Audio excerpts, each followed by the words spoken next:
Hola amigos, bienvenidos al espacio del conocimiento, al espacio de la historia y al espacio del universo de los aztecas. Vamos a hablar del calendario azteca, de la piedra del sol. Vamos a hablar de su historia y vamos a hablar de la importancia que tiene en el estudio de la civilización mesoamericana y muy especialmente de la cultura mexica, de el desarrollo de la ciencia y el conocimiento que tenían los aztecas cerca de la astronomía, porque aunque le llamamos calendario azteca, este nombre es equívoco, no es un nombre que esté haciendo alusión a un verdadero calendario, ya que lo que plasmaron en el siglo XV los creadores, los escultores que se dieron a la tarea por encargo del emperador Atzayácatl de construir, crear la piedra del sol en este enorme bloque de 25 toneladas, en realidad es una cosmología o una cosmovisión del mundo tal como los aztecas mexicas lo pensaron en base a sus mitos, sus leyendas y sus tradiciones. Es decir, es la mitología volcada a la piedra, mostrada en la piedra y hecha piedra. Pero vamos a empezar a hablar del monumento. ¿Cuál sería entonces un nombre correcto para esta enorme piedra monolítica, para este enorme bloque de piedra tallada de manera tan exquisita y tan sofisticada que está llena de mensajes ocultos que vamos a descifrar para ustedes? Mensajes ocultos que provenían del conocimiento y de la ciencia matemática y astronómica que tenían todos los pueblos de Mesoamérica, pero muy particularmente los pueblos del horizonte posclásico. Muy particularmente lo que sabemos de estos últimos siglos de las civilizaciones mesoamericanas, ya que probablemente 2000 y 3000 años antes, las primeras culturas y civilizaciones de la antigua Mesoamérica habían desarrollado estos conocimientos.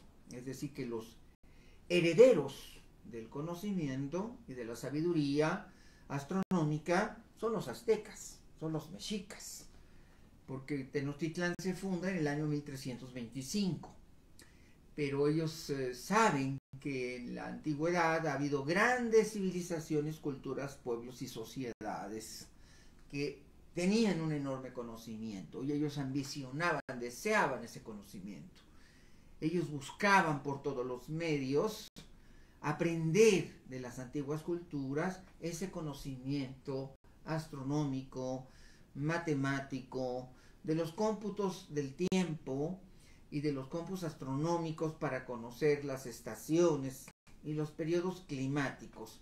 Para las sociedades antiguas mesoamericanas era importante la astronomía porque tenía que ver con la meteorología. Los aztecas tenían dividido el año en 18 meses de 20 días y por lo tanto tenían un ciclo anual dividido en esos 18 meses. Si multiplicamos 18 por 20 nos va a dar 360 días del año. Y había 5 días, 6 días que eran, según si había año bisiesto, como hacemos nosotros, había que agregar cada X número de tiempo un día más. Entonces los pueblos mesoamericanos llamaban a este periodo de los 5 o 6 días el nemonteno, o los días nefastos, o los días sin fiestas, o los días sin dioses. porque todos los demás días del año, los 360 días del año que quedaban, estaban dedicados a una advocación, a un dios, a una deidad protectora. Y en el Tonalpohualli, que era el calendario ritual, se atribuían a los días poderes y energías. Cuando uno nacía con la energía de ese dios o de esa diosa que le daba a la personalidad atributos. Entonces, para los aztecas, para los mexicas y para todos los pueblos mesoamericanos, los antiguos mayas, los mayas preclásicos, los mayas clásicos, los mayas posclásicos, que son contemporáneos de los aztecas, para los pueblos totonacos, los huastecos, los mixtecos, los zapotecas, todas estas civilizaciones, yo diría un enjambre de civilizaciones, que vienen desde los olmecas, incluyo a los totonacos, a los huastecos, a todos los pueblos mesoamericanos, incluyendo las civilizaciones nahuas, la teotihuacana, la tolteca, la mexica y las otras civilizaciones nahuas, ese enjambre de civilizaciones nahuas que son muchísimas y que todas hicieron cosas portentosas, como los cholultecas, que construyen la pirámide más grande del mundo, el edificio hecho a mano más grande del mundo, que es esa montaña que vemos, que no es una montaña, es una pirámide, y encima hay un gran templo, porque ahí los españoles decidieron poner un gran templo. Pero en realidad, esta enorme Mesoamérica que viene desde Nicaragua hasta el estado de Chihuahua, o por lo menos hasta Zacatecas, se cubre de culturas y civilizaciones para las cuales el cómputo del tiempo es muy importante. Hay una ciudad en particular en Mesoamérica que se dedica a la astronomía y al culto del tiempo, y que es Xochicalco. Es la ciudad donde hay un gran observatorio, y los aztecas han aprendido de los pueblos antiguos, de los toltecas de Tula, de los habitantes de Xochicalco, han aprendido la vieja astronomía y todavía mantienen contactos con los mixtecos, los zapotecos y con los mayas, porque recordemos que los mayas todavía son una civilización viviente en la época de los aztecas.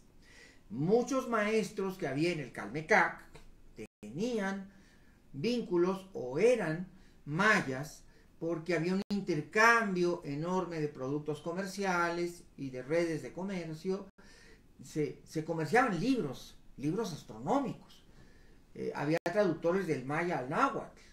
Las grandes ciudades portentosas de la antigua Mesoamérica, como la Atenas de Mesoamérica, que era Texcoco, era otra ciudad dedicada al conocimiento. Su rey, Nezahualcóyotl, le había dado a Texcoco la vocación de ser una difusora del conocimiento.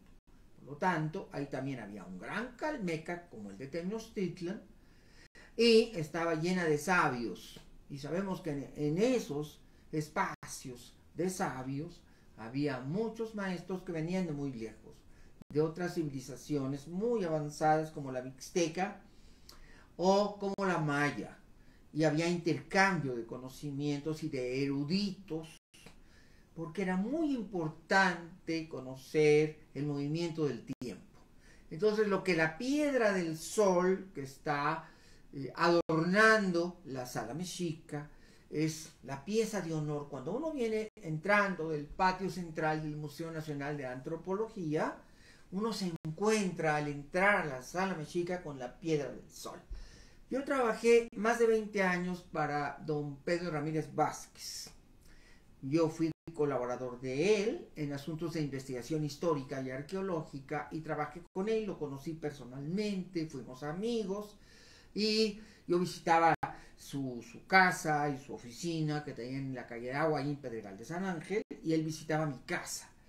Y hacíamos un intercambio maravilloso de conocimientos. Me acuerdo que en algunas ocasiones que lo acompañé al Museo Nacional de Antropología, les recuerdo que don Pedro Ramírez Vázquez es el gran constructor. Él recibe el encargo del presidente Adolfo López Mateos de construir el recinto que se termina en 1964, de lo que llamamos el Museo Nacional de Antropología. Y don Pedro Ramírez Vázquez me dijo, yo pensé ahí, desde que se diseñó esta sala mexica, colocar esta maravillosa obra de arte que es la Piedra del Sol.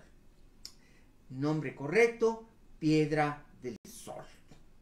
Y este portentoso disco de piedra que está ahí sin acabar. ¿Por qué sabemos que está sin acabar o por qué decimos que no está acabado?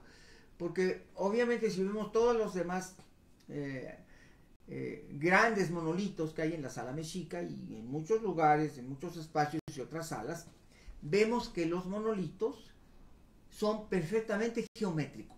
Y si observamos la Piedra del Sol, lo primero que vamos a notar es que está unida a la roca madre, no está tallada en su totalidad. El disco no está completamente tallado, sino que suponemos que cuando estaba en construcción hubo algún daño a la pieza y se fracturó. Los arquitectos imperiales y los grandes escultores imperiales se dieron cuenta y entonces no siguieron tallando la pieza para no provocar un daño mayor. Y entonces se quedó ahí sin terminar. Porque probablemente si hubieran tallado el círculo perfecto, la pieza se hubiera roto y se hubiera arruinado el trabajo. Entonces decidieron dejarla así y la colocaron dentro del recinto de Templo Mayor. Probablemente estuvo adosada a Templo Mayor, no sabemos, la mayoría de los especialistas han creído que se trata de un Temalacatl. ¿Qué es un Temalacatl? Es una piedra circular donde tenían lugar los juegos gladiatorios. Cada X número de meses había unas fiestas, para celebrar, conmemorar eventos solares, y es muy probable que ocurrieran ahí pruebas gladiatorias. Es decir, se enfrentaban dos guerreros y tenía lugar después un sacrificio de sangre. Y es muy probable que la piedra tuviera este propósito, pero no lo sabemos a ciencia cierta. No sabemos si realmente fue un Temalacatl, que los hubo muchos, en donde tenían lugar estos combates rituales, ceremoniales, entre dos grandes guerreros, y lo hacían sobre una piedra circular, como la piedra de Tizoc, en donde vemos que hay todo un diseño para que tuvieran lugar estos juegos de guerra que tenían propósitos rituales. Pero lo que sí sabemos y tenemos bien claro es que esta pieza es tallada por orden del emperador Atzayacatl en el año 1479. ¿Por qué lo sabemos? Bueno, no todo se pierde con la conquista. No piensen ustedes que todos los recuerdos y conocimientos de la civilización anterior se destruyen de un plumazo con la llegada de Cortés y la destrucción de Tenochtitlan el 13 de agosto de 1521, cuando Cuauhtémoc es tomado prisionero y llevado al cautiverio por 4 años. Ya después él morirá en Izancanac, en la expedición de las Cigüeñas, acompañando a Hernán Cortés. Pero no se pierde. Hay grandes cronistas indígenas que sobreviven al deterioro y al derrumbe del imperio. Entre ellos está don Fernando Alvarado de Sosomoc. Es importante decir que la Piedra del Sol es mencionada en la obra de Alvarado.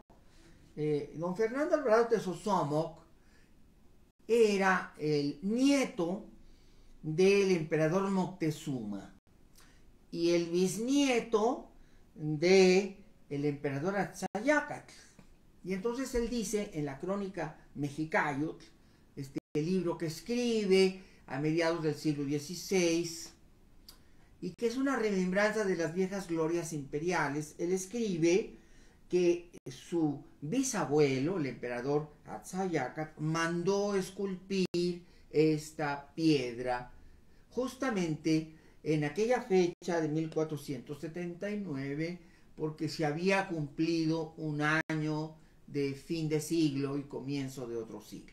Recordaremos, ya hemos mencionado, que los aztecas tenían cómputos astronómicos y calendáricos, y de acuerdo a su modelo matemático y astronómico y de cómputo del tiempo, ellos festejaban la llegada de un nuevo siglo cada 52 años. Cada atadura de años, las ataduras de los años eran 52 cañas o 52 varas que eran unidas con hilo de maguey. Se hacía una atadura y se decía, esto es un siglo. Ya pasaron 52 años, ya termina una época o un siglo y entramos al siguiente siglo. Y esto lo hacían cada 52 años y cada 52 años se hacía una ceremonia del fuego nuevo. Y en el año de 1479 le correspondió al emperador Atzayacatl la ceremonia de ir a Iztapalapán y ahí en lo alto del Cerro de la Estrella, en náhuatl, el Citlaltépetl, hacer una gran ceremonia donde todos los fuegos eran apagados y luego era encendido el fuego nuevo. Entonces, para conmemorar esta fecha de su reinado, él ordena la construcción de esta enorme piedra. Eso dice don Fernando Alvarado Tesosomo. Mi bisabuelo lo mandó a hacer porque deseaba dejar una huella en la historia de esta fecha tan importante de su reinado. Fue la celebración del Día del Fuego Nuevo. Es muy probable que todos los datos que nos da se puedan corroborar fácilmente, porque inclusive en la piedra está labrada la fecha de 1479. Entonces es muy posible que estos datos sean respaldados por el estudio de las piezas. El calendario azteca, nombre que todos conocemos, fue nombrado así por una situación accidental. Cuando llegaron los españoles, vieron la Piedra del Sol con mucho enigma. Dijeron, ¿qué es eso? ¿Qué tiene? Destruyen el Templo Mayor y encuentran muchas piedras, muchos monolitos, más de 100. Y entonces, pues quieren acabar con la antigua religión, con los antiguos cultos. A los españoles les impresionó mucho, les causó mucho horror, terror y pánico que los aztecas practicaran los sacrificios de sangre, los sacrificios humanos, las decapitaciones, porque a veces se moría por decapitación, y las aperturas del pecho a la mitad del pecho para sacar el corazón. Esto les causó horror, les hizo... No entendieron la visión cósmica, cosmogónica y ontogénica del mundo prehispánico, del mundo indígena, el mundo mesoamericano y las civilizaciones arcaicas. No entendían por qué se sacrificaba en los altares a mexicas o azteca mexicas a los seres humanos. Les costó mucho trabajo y entonces asociaron todo lo que era el culto ceremonial de los pueblos vencidos con demonios. Es que el diablo les sugirió eso, es que son los demonios, Huitzilopochtli, Huichilobos decían ellos, el nombre que usaban, es un demonio. Y entonces hay que acabar con esta religión demoníaca. Hay que moler las piedras, hay que destruirlo todo, pero era muy difícil. Imagínate nada más una piedra de 25 toneladas, un disco que tiene 20 centímetros de ancho. Pues ¿cuánto te llevas en hacerla pedacitos? Y luego si tienes 100 monolitos, pues ¿cuándo vas a acabar? Entonces se dieron cuenta que no era posible, no era práctico, no era viable, porque además los indígenas se negaban a hacerlo. Ellos no querían, tenían respeto por su tradición y por sus dioses, hacer aquello. Estaban cristianizados, pero muy por encimita. En el fondo, los indígenas seguían adorando a sus dioses. Será hasta la tercera y cuarta generación de descendientes que se desarraiga este sentimiento. Por lo tanto, Hernán Cortés tomó una decisión. Vamos a enterrarlos. ¡Qué maravillosa decisión! Porque era como preservarlos. Entonces, todo en la Piedra del Sol y la entierran. La entierran y quieren ingenuamente que ha muerto la antigua religión, ha muerto el antiguo pasado, ha muerto el antiguo conocimiento, porque han enterrado todas las piedras sagradas de los templos de aquel recinto de 78 edificios que describe muy bien Bernal Díaz del Castillo, que describe muy bien Fray Bernardino de Sahagún, y han creído ingenuamente que el pasado se borró. Bueno, eso pensaron, pero el pasado regresó. Los grandes edificios coloniales, como la catedral, el palacio virreinal, se hicieron sobre los antiguos, y se hicieron plazas y calles y acequias y edificios, mercados inclusive, como el mercado del Volador, que estaba ahí en la Plaza Mayor, que era el nombre verdadero que los españoles le dieron a lo que llamamos el Zócalo. Ahí en la Plaza Mayor, pues todo quedó pavimentado, y vinieron los siglos, el siglo XVI completo, el XVII, y a finales del siglo XVIII llegaron los tiempos de la Revolución Francesa, en la Ilustración, los ideales de un mundo moderno y modernizado. Y entonces esto inspiró a algunos virreyes, como Revillagigedo, para remodelar el centro histórico de la Ciudad de México, nuevas plazas, nuevas calles, nuevas avenidas. Y entonces se hizo un gran diseño porque encargaron a don Manuel Tolsá que hiciera el caballito, la estatua del emperador Carlos IV, español, el rey de España, don Carlos IV de Borbón. Y había que hacer una gran plaza de mármoles y un gran centro, un gran zócalo, un gran centro con la estatua ecuestre a manera de un César romano que iba a ser colocada porque iba a haber una gran fiesta.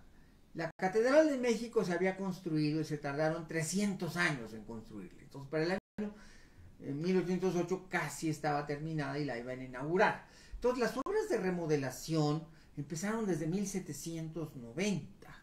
Ya había esta idea de renovar la capital de Nueva España y duraron 20 años, de 1790 a 1810. Y en todo ese proceso de remodelación del centro histórico, ¡oh sorpresa! Sorpresas que da la vida, empezaron a sacar monolitos. Sacaron a Coatlicue, la diosa de la tierra, la diosa madre. Sacaron muchas piezas más pequeñas y luego encontraron el calendario azteca, la piedra del sol, y los extrajeron de la tierra. Estaban a media vara de profundidad, algo así como 40 centímetros, porque una vara eran 80 centímetros.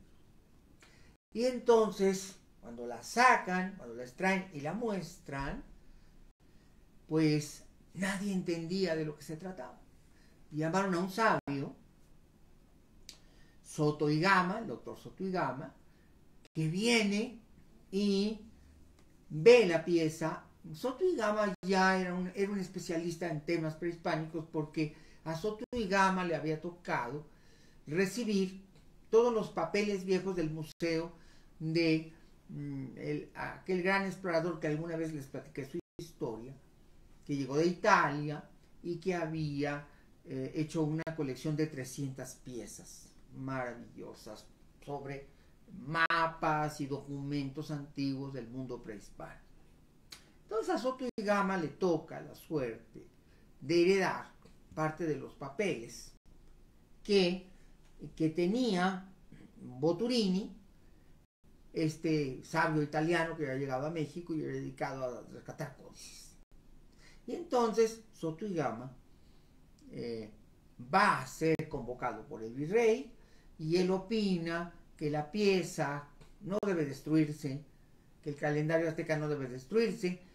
Curiosamente hoy sabemos por Chavero que él le da ese nombre falso de calendario azteca. Fue Soto y Gama el que le da ese nombre falso de calendario azteca. Y ya se queda con el nombre. Y la piedra del sol es, por sugerencia de Soto y Gama, colocada. Él decía, recuerden ustedes que las civilizaciones europeas, las grandes civilizaciones europeas, gastan enormes sumas de dinero en rescatar las piedras antiguas de las culturas tradicionales, como en la ciudad de Roma, que los italianos gastan mucho dinero en rescatar los monumentos antiguos. Ya existía la moda de llevarse obeliscos de Egipto para Rusia, para Italia, para Europa. Ya lo habían hecho los zares rusos, ya lo habían hecho los personajes europeos. Luego lo hará, al poco tiempo lo hará Napoleón, que va a hacer un saqueo de Egipto y se va a llevar a París cientos de monumentos. Y entonces él dice, nosotros que tenemos la ventaja y la dicha de tener estas piedras arcaicas, que podemos estudiarlas, pues vamos a preservarlas. A Coatlicue se les hizo muy fea a Coatlicue y la enterraron. No quisieron preservarla, la enterraron, que no se viera. Pero el calendario azteca era como que una pieza muy sugerente y la conservaron. Y se decidió ponerla adosada a la torre poniente de la catedral. Entonces quedó ahí adosada a partir de 1791, quedó adosada al muro poniente de la torre de catedral para que toda la gente al pasar la viera. Y la gente decía, ahí donde está el calendario de los aztecas, y ahí se quedaban de ver. Era como un punto de encuentro, un punto de referencia. Y se convirtió en algo así como un símbolo de la Ciudad de México. Esta fue la buena suerte que tuvo la Piedra del Sol, y ahí estuvo, pues ahí va a estar mucho tiempo, porque ahí va a estar hasta la época de Don Porfirio, hasta final del siglo XIX, que es llevada al Museo Nacional, al salón, al enorme salón de los monolitos, pero ahí está prácticamente, pues, un siglo, prácticamente un siglo está adosada a la torre poniente de catedral. Inclusive hay un hecho muy desafortunado. Si ustedes se fijan bien en la cara de la Piedra del Sol, de Tonatiuh, del centro de la Piedra del Sol, van a ver que tiene balazos, porque cuando llegaron los yanquis y ocupan el Zócalo, en esa guerra que hubo entre México y Estados Unidos en el 46-47, agarraron la piedra como tiro al blanco. Vieron muchos círculos y empezaron a darle balazos. Tiene más de 100 tiroteos, más de 100 balas que rebotaron en la piedra, pero sí causaron daños. Este fue un hecho muy desafortunado. El Zócalo, en esa guerra que perdimos frente a los Estados Unidos y que nos arrebató la mitad de nuestro territorio nacional.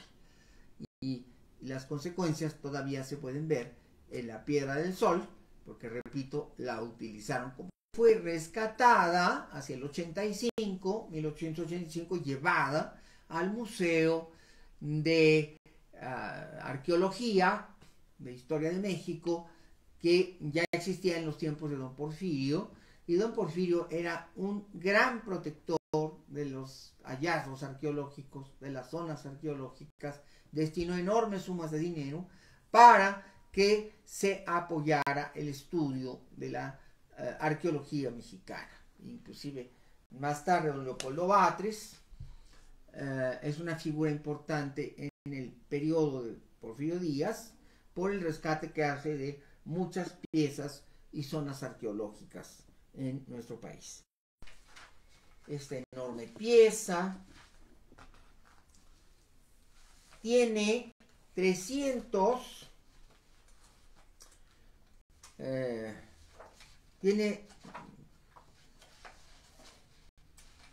aquí vamos a ver, miren, me gustaría mostrarles este grabado donde se ve, a ver si la cámara nos ayuda, la piedra adosada. Es enorme, tiene 3,60 metros, pero aquí la alcanzan a ver. Aquí está la torre catedral, y aquí estaba colocada desde 1791 el calendario azteca en la parte de abajo de la torre catedral, de la torre poniente de la torre catedral, que es la Plaza Mayor, ya en épocas del México independiente. Y es cuando es utilizada como tiro al blanco aquí, durante la invasión americana del 46-47. Aquí estaba la chusma de soldados yanquis, y bueno, pues nada les impidió utilizar la piedra. Aquí tenemos una efigie, un dibujo del calendario azteca. Aquí vemos, me gustaría que ustedes vieran las facetas o los círculos o los aros en la forma tan perfecta como está confeccionada. Recuerden, esta pieza pesa 25 toneladas, el grosor, el espesor es de 20 centímetros y el diámetro de 3 metros 60. 3 metros con 60 centímetros. Y es una estructura perfectamente geométrica que el emperador Sayacas le encarga a sus arquitectos y a sus artistas, a sus escultores, y la vamos a estudiar y a ver por círculos. Aquí tenemos el primer círculo, que es la cara de Tonatiuh. Este primer círculo es la cara del dios solar. Tonatiuh es uno de los nombres que recibe el sol. La cara de Tonatiuh. Voy a valerme de este otro modelo, porque aquí podemos ver con más nitidez exactamente este primer círculo. ¿Qué vemos en el primer círculo? Vean ustedes aquí este modelo. Aquí vemos que a este primer círculo, a la cara del dios solar de Tonatiuh, dice Alfonso Caso, él lo dice en su estudio sobre la piedra del sol, él menciona y señala, ahí vemos, primero que nada, los ojos de Tonatiuh. Aquí están los ojos. Y una serie de elementos que nos señalan el nombre de este dios. Es Olin Tonatiuh, sol de movimiento. Este sol de movimiento tiene su boca enorme y abajo sale una lengua que no es una lengua, es una navaja de obsidiana. Una navaja de obsidiana porque este sol devora corazones. La gran pregunta sería, ¿y por qué este sol devora corazones? ¿Qué significa o qué representa devorar corazones? Bueno, en la mitología náhuatl, en la mitología mexica, el sol no existía y el universo, el mundo, no existía, sino que el sol fue creado por el sacrificio de dos dioses que en Teotihuacán se lanzaron a una hoguera. Uno se llama Tecuchistecatl y otro se llama Nanahuatzin.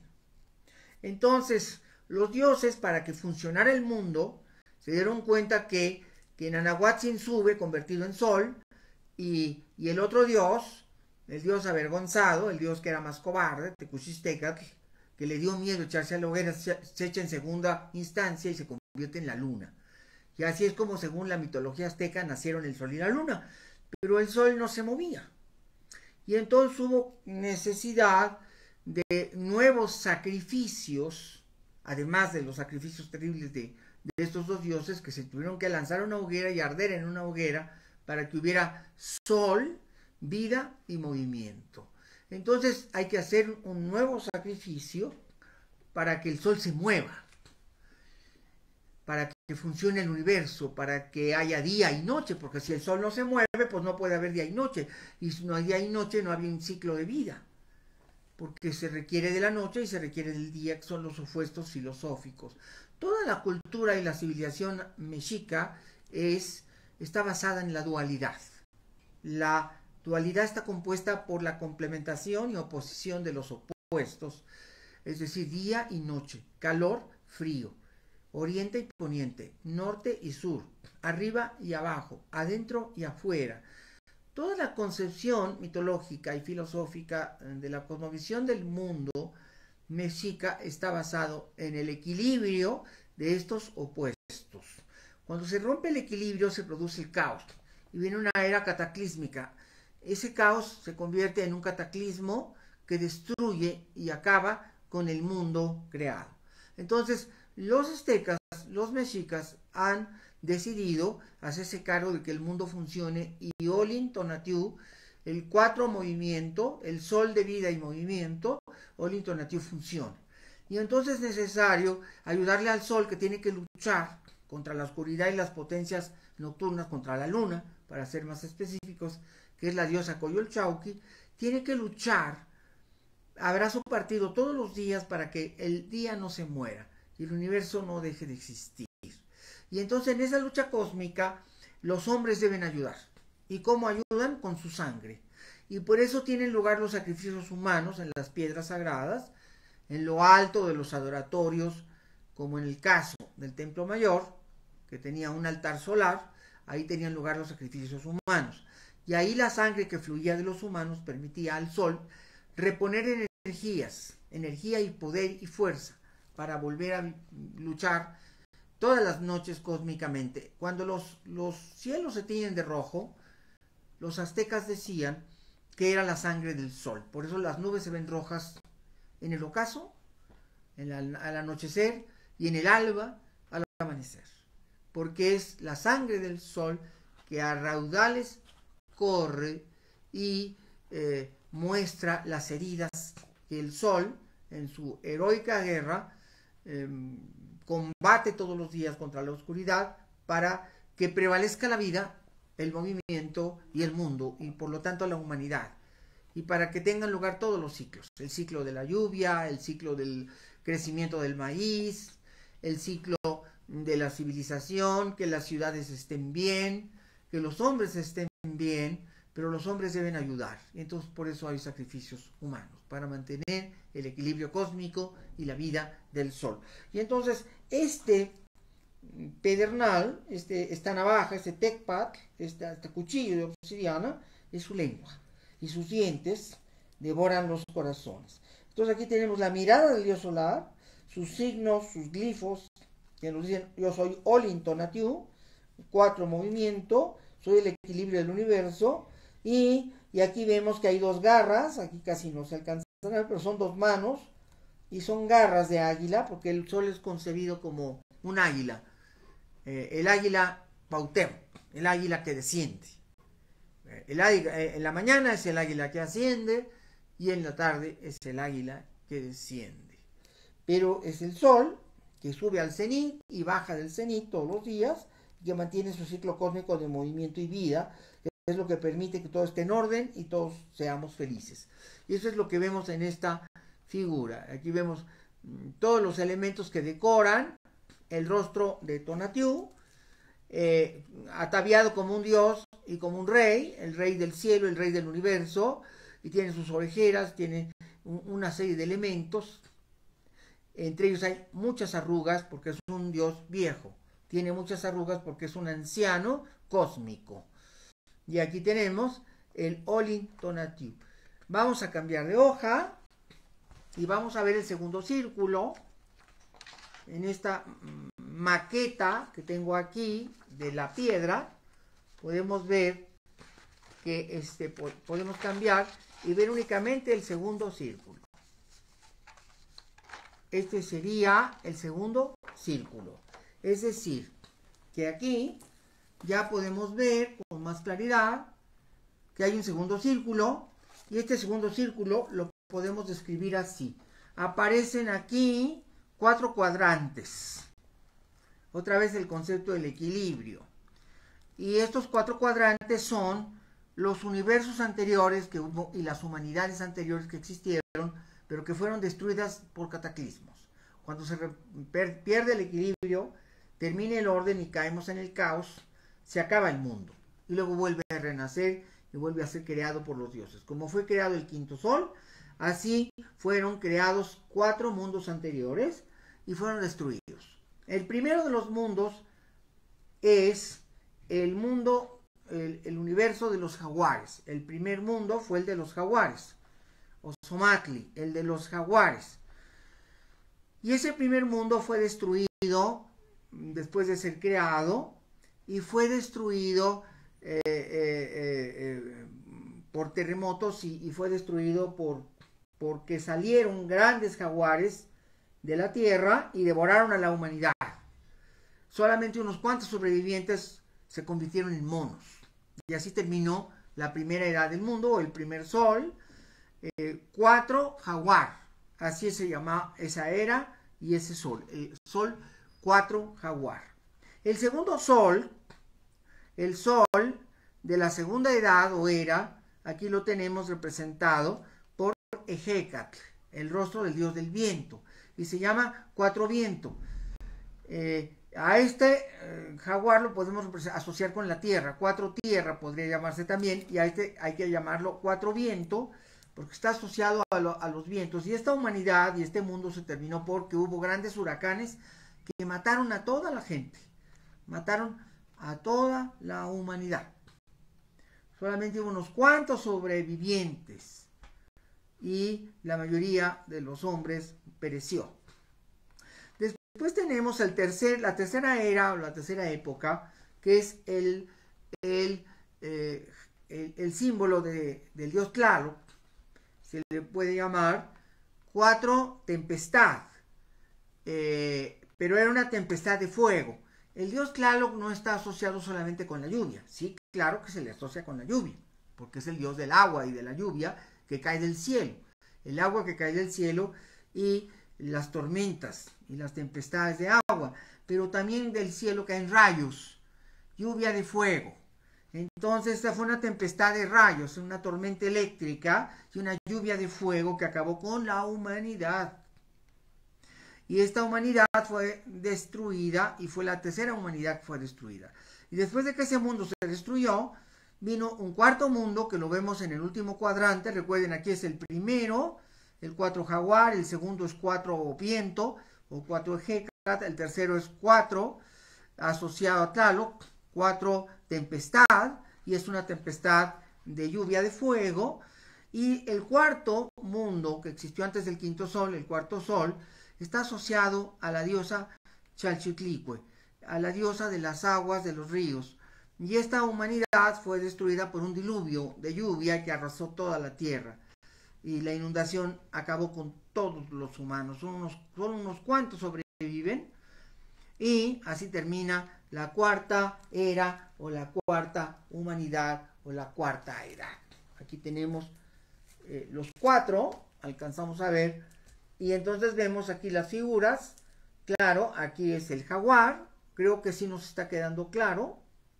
Si no, la cámara me va a ayudar. Jesús, ¿sí me ayudas con la cámara? Para poder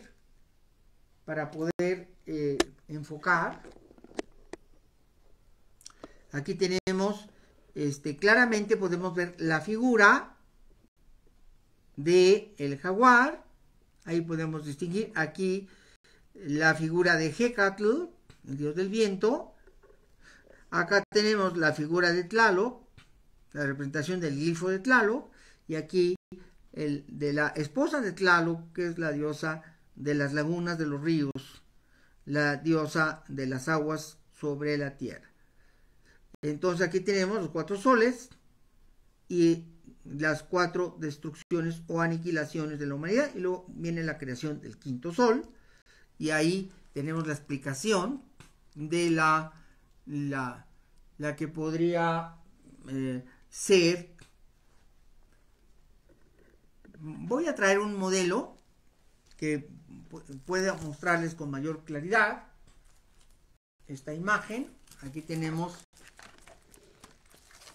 esta imagen. Aquí vemos claramente, con más precisión, la figura. Aquí se alcanza a ver, porque es más grande, aquí la figura de un ocelote.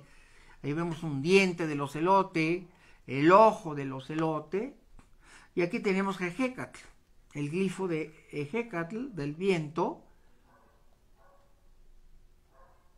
Y acá tenemos, aquí vemos la cara de Tlaloc, aquí vemos el ojo de Tlaloc, todos los elementos que siempre decoran la figura del dios. Y aquí vemos el glifo de la señora Chalchutlicue. Entonces, así se acabaron las humanidades anteriores, y lo que nos está diciendo la piedra del sol es una cosmogénesis, es decir, cómo fue creado el universo, el mundo y las humanidades, y cómo fueron destruidas en 4 épocas específicas. Hay muchos datos matemáticos. Cada una de estas edades tiene un número determinado de años.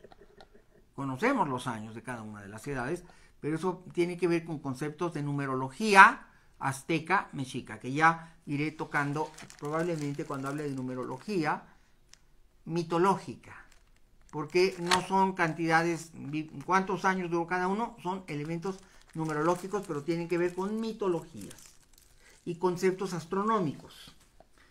Vamos a pasar al tercer aro. Vamos a continuar viendo los aros. Ya vimos dos y ahora viene el tercer aro. Cuando vayan al museo, por favor, fíjense muy bien en cada uno de los aros. Este sería el tercero. ¿Qué vemos aquí? Bueno, vemos una banda circular, perfectamente circular, dividida en cartuchos. 20 cartuchos. Estos cuadritos, vamos a llamarles así como en la egiptología, cartuchos. Estos cuadros son cartuchos y adentro de cada cartucho hay un símbolo. Y son 20 símbolos. Si lo vemos completo, bueno, pues aquí tendríamos los 20 cartuchos que podrían ser el tercer disco. Recuerden, el primero es la cara de Tonatiuh, el segundo es la explicación de los 4 soles anteriores, y en la tercera banda es la explicación de los 20 días que tienen los meses del calendario náhuatl. Los 20 meses, digo, los 20 días que cada uno de los meses. Hay 18 meses de 20 días, 360 días. Cuando vemos con claridad esta banda, vamos a quitar esta para tratar de ver cómo está la banda. Vamos a ver que hay que empezar la lectura aquí en medio y de ahí a la izquierda. Toda la lectura de las estelas aztecas, como en muchas mayas y de otras sociedades antiguas, culturas antiguas, tenemos que entender que hay un orden de lectura. Aquí el orden es siguiendo el círculo, pero partiendo a la izquierda. Aquí comienza y aquí termina. Y ahí vamos a encontrarnos con una cantidad específica de días, que son los 20 días que tiene el mes. Voy a ir con ustedes mostrándoles cada uno de los días. Tenemos aquí el primer día, a partir de la mitad exactamente del cení de la piedra, y ahí tenemos a Zipactli, el cocodrilo. El primer día del mes en todos los calendarios es cocodrilo, Zipactli. El segundo es Ejecatl, viento. El tercero es Cali, que es, vean ustedes, este es un glifo muy común. Está asociado a casa, pero también está asociado a aldea o pueblo, a ciudad o villa. Y ese es Cali, casa. El cuarto es Quetzpali, lagartija. Ahí podemos ver el cuerpo de la lagartija con mucha claridad. El quinto es Coatl, serpiente. Ahí vemos la serpiente enroscada. El sexto es muerte y es una calavera. Miquistli, muerte. El séptimo es venado, Mazatl. En lengua náhuatl se dice Mazatl y ahí vemos el venado. El octavo es Tochtli, el conejo, y ahí vemos el conejo. Ahí está el conejo. Tochtli. El 9 es Atl, significa agua, y el 10 es perro. Y así llegamos, aquí con perro, a la mitad. Recuerden ustedes, son 10 de un lado y 10 del otro lado. Son 20 en total. Entonces la primera mitad comienza acá en Zipactli, cocodrilo, y termina en perro. Termina en Iscuintli. Es el nombre náhuatl para el cánido, para el perro. Iscuintli.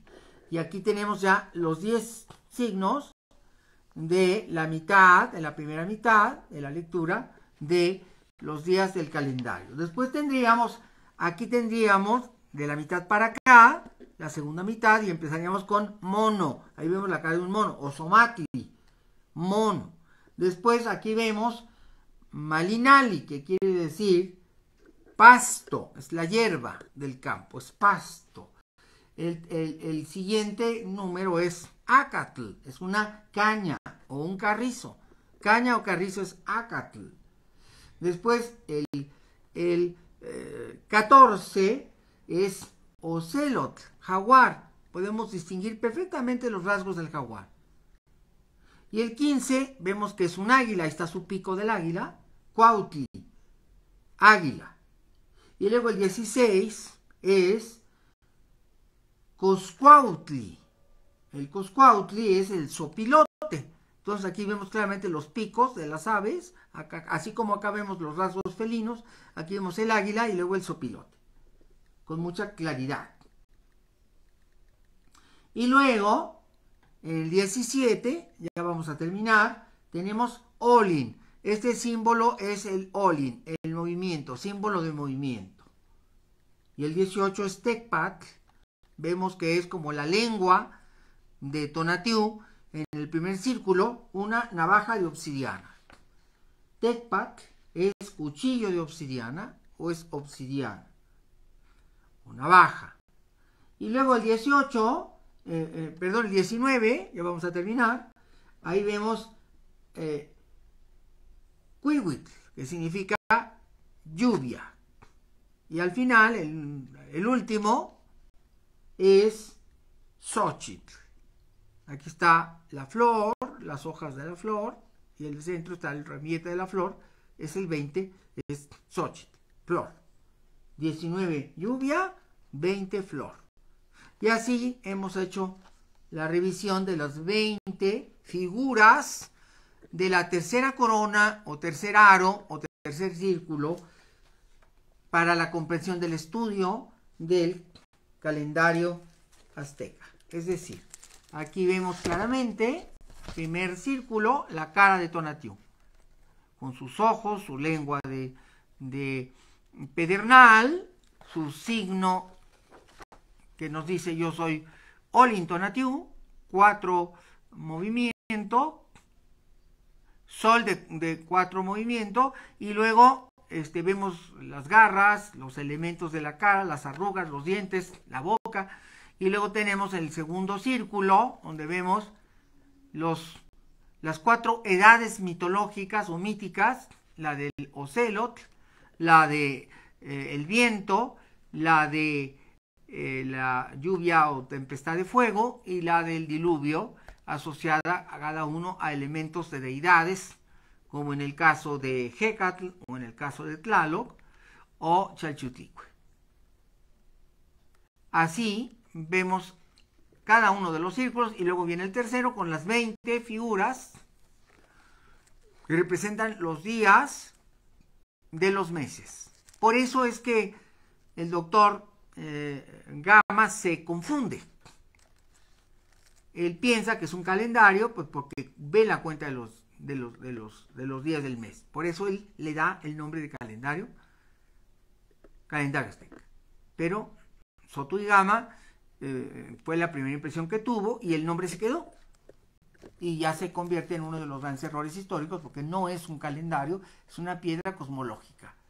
Es una conmemoración para una ceremonia del fuego nuevo, en la época de Atzayacatl, en el 1479, y que se hace con ese propósito de rememorar fechas cósmicas, porque hay un evento importante que es el cambio de siglo. ¿Qué hay más allá? Vamos a ver la cuarta banda, aquí la vemos. Lo primero que vemos en la cuarta banda es que es el arranque de los rayos solares. Aquí están los rayos solares, uno grande que va al norte, otro que va al este y otro que va al oeste. Y otros más pequeños que van al noreste, al noroeste, al sureste, es decir, son 8 rayos, uno que va al sur, y que nos está mostrando el sol y su irradiación, porque a través de la irradiación solar el sol se mantiene con vida y energía. Los aztecas conciben que del sol sale una energía que le dan el nombre de tonal, el tonali. El tonali es la fuerza del sol que llega a nosotros y nos da vitalidad, nos mantiene vivos. Y de hecho, el tonal es el alma. Se cree que el alma del ser humano, la que sobrevive a la muerte, está hecho con material solar, tiene elementos solares, energéticos. La vida es tonali, es decir, hay un tonali, hay una energía de la vida que se desprende del sol y que se desparrama en todas las direcciones cósmicas, en todas las direcciones. Los rayos del sol alcanzan todo el universo conocido, todo lo que existe, y mantienen con vida todo lo que existe. Él nos da su vida, nos regala su vida a partir de sus rayos y nos mantiene vivos y sanos, saludables. Hay un vínculo con el Sol. Y aquí además vamos a encontrar algo muy importante para la numerología de la piedra del Sol. Vamos a encontrar que entre cada uno de estos rayos va a haber chalchiutliques. Quiero que vean la cantidad. Son 1, 2, 3, 4, 5, 6, 7, 8, 9, 10. 10 chalchiutliques entre el primer rayo del norte y el rayo oriental. Es muy importante. Tanto para oriente como para poniente, en las dos direcciones vamos a encontrar lo mismo. Aquí encontramos 1, 2, 3, 4, 5, 6, 7, 8, 9, 10. 10 chalchiutliques. O sea, 10 chalchiutliques acá, 10 chalchiutliques allá. La palabra chalchiutlique está asociado con lo que es más valioso, lo más caro, lo más precioso, lo más deseado por la gente, lo más hermoso. Todo eso es chalchiutlique. ¿Qué pueden ser los chalchiutliques? Bueno, se considera que lo más caro que hay, lo que es más valioso en el mercado y lo compras y se puede hacer atesorar y te da mucho prestigio, es el jade. Entonces son cuentas de jade. 20 cuentas de jade, 10 para acá, 10 para allá. Y abajo vamos a encontrar otras 20, total 40 cuentas de jade. El círculo nos habla de 40 cuentas de jade que está entre los rayos solares. Eso significa que del Sol viene todo lo hermoso, todo lo precioso. La vida es preciosa. No hay nada más valioso que la vida. Entonces la vida se asocia al jade. La vida se asocia al jade. Y aquí también podría estar la turquesa. La turquesa es tan valiosa como el jade. Y las plumas de quetzal. El oro. Pero fíjense, los 4 elementos son solares. El oro es solar, es amarillo. Se dice que son las lágrimas del Sol. Cuando el Sol lagrimea, cae oro. Son cuentas de oro. Entonces, el oro es solar. Y el oro por eso es valioso y precioso y hermoso porque viene del Sol. El oro es solar, el jade es solar, la turquesa es solar y las plumas de quetzal. Y en el mercado de Tenochtitlan nada valía más que esos 4 elementos que son los que mencioné. La turquesa, el jade, el oro, que son carísimos, y las plumas de quetzal. Las plumas del ala de quetzal y las plumas de la cola del quetzal son algo verdaderamente precioso. Cuando hable del penacho de Moctezuma les voy a explicar muchas cosas acerca de las plumas del quetzal, lo que representa y lo que simboliza. Pero aquí lo importante es ver que la cuarta banda, donde están los rayos solares que desprenden la vida y el tonal, y luego de ahí el tonali, el alma humana, que está hecha de tonal, el tonal hace el tonali, y el tonali hace el tonal. Entonces, es la energía de la vida, vita vitalius, la vitalidad de la vida, que se esmera, que viene del Sol y que a él le debemos al Sol nuestras vidas. Por lo tanto, debemos estar muy agradecidos con el Sol y aceptar que Él tome nuestra vida, puesto que Él nos ha dado la vida. Es una visión cosmológica. Y finalmente, después de esta banda, vienen las 2 últimas. Aquí están las constelaciones de todas las estrellas. Son elementos que tienen que ver con Venus, sobre todo con la estrella Venus. Y todas las constelaciones, las galaxias, las constelaciones, la dimensión de todas las estrellas. Y aquí algo importante, el cuerpo de las estrellas forma una Xucoatl, una serpiente de fuego. Y aquí estas 2 serpientes de fuego muestran sus caras. Aquí están las colas de las serpientes de fuego. Aquí hay muchos elementos esotéricos profundos para entender el origen de la vida. ¿Por qué? Porque aquí hay muchos elementos matemáticos que un día les voy a explicar más ampliamente y que tienen que ver con la numerología que les platicaba, desde cuánto mide cada era, para ir entendiendo cómo está estructurado, porque esto tiene que ver con el Tzolk'in, tiene que ver mucho con la visión maya del universo. Aquí hay elementos sagrados y mitológicos y elementos matemáticos y astronómicos. Pero al final, las dos Xiuhcoatl, que también alguien las ha llamado dragones, los dragones son serpientes de fuego y avientan fuego. Entonces son dragones porque avientan fuego. Y estas serpientes de fuego son como las balsas por las que el sol cruza el firmamento. Sobre estas dos serpientes, el sol camina, hace su movimiento celeste. Atraviesa el cielo sobre la balsa de las dos serpientes. Son donde apoya sus pies el sol y cruza el cielo. Por lo tanto, estas dos serpientes, Xiuhcoatl, serpientes de fuego, son dos seres mitológicos que sirven al sol como movimiento, le dan el movimiento.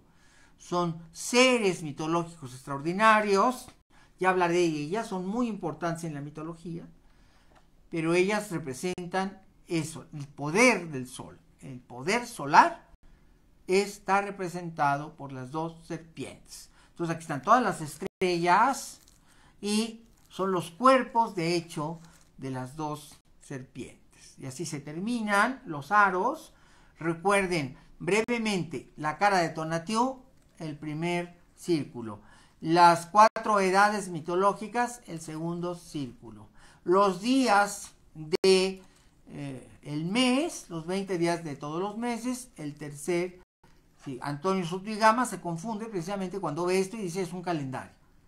Y luego en el cuarto círculo, los rayos solares, los 8 rayos solares que dividen el universo. Y lo precioso, los chalchiutlicues, que representan lo sagrado y más precioso. Y luego vienen en el siguiente círculo aspectos matemáticos y astronómicos de la energía solar, y al final, y elementos de Venus, entender la presencia de Venus como planeta sagrado, y al final viene las estrellas, el firmamento y las Xiuhcoatl, que son las balsas por las cuales el sol se mueve.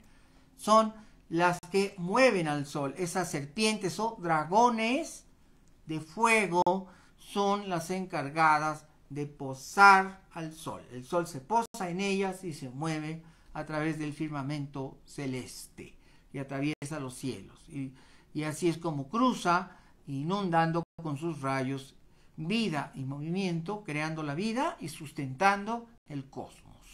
Por lo tanto, eso es lo que representa la piedra del sol. Es una representación del sol y cómo sustenta el cosmos. Aquí brevemente les voy a mostrar los dos círculos para que los vean, los finales.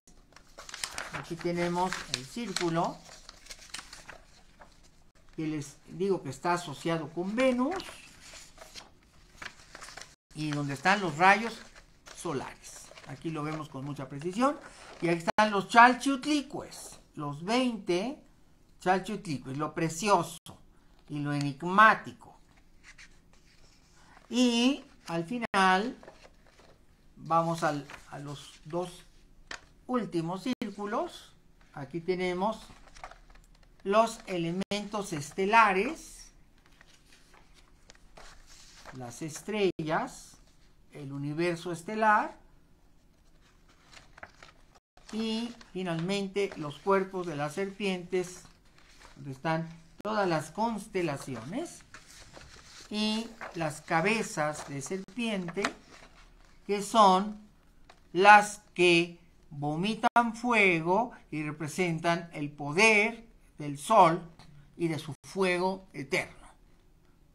El poder solar mantiene el universo en movimiento y funcionando. Y así tenemos ya una visión de lo que representa y es esta maravilla que es la piedra del sol, entendida como cosmogonía mitológica y entendida como explicación cosmológica del universo según las creencias de la sociedad azteca, del mundo azteca, del pueblo azteca, del mundo mexica, tal y como es concebida en sus libros sagrados, en sus tradiciones y en sus mitos. Y con eso terminamos.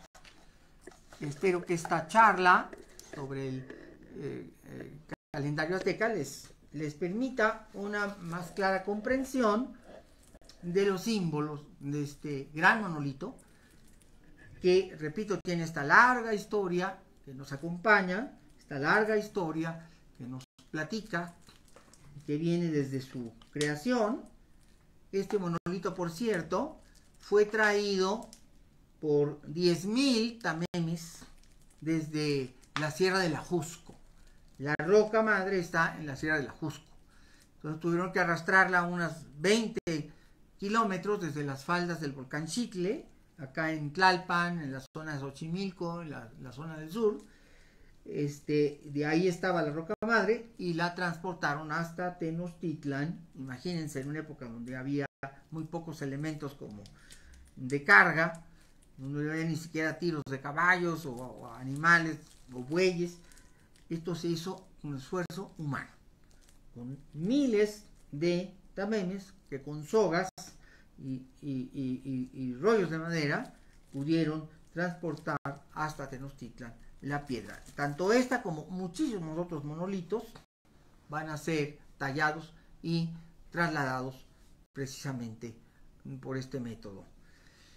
Bueno, con esta entrega sobre la piedra del Sol, no me resta más que pedirles que den a conocer nuestro canal para que más gente se inscriba en él y podamos difundir ampliamente esta idea que tenemos de festejar los 700 años de la fundación de la Ciudad de México en el año 2025.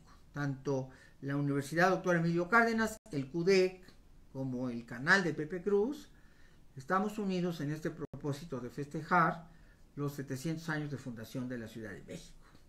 En la fundación que hubo en el año 1325 de Tenochtitlan, que es la primera etapa de nuestra gran ciudad. También recuerden que estamos celebrando los 500 años del sacrificio y muerte de el último Tlatoani mexica, que es el señor Cuauhtémoc, el último de la casa mexica que tiene su origen en la fundación de Acamapistli, es decir, el último descendiente de Acamapistli y obviamente de Tenoch.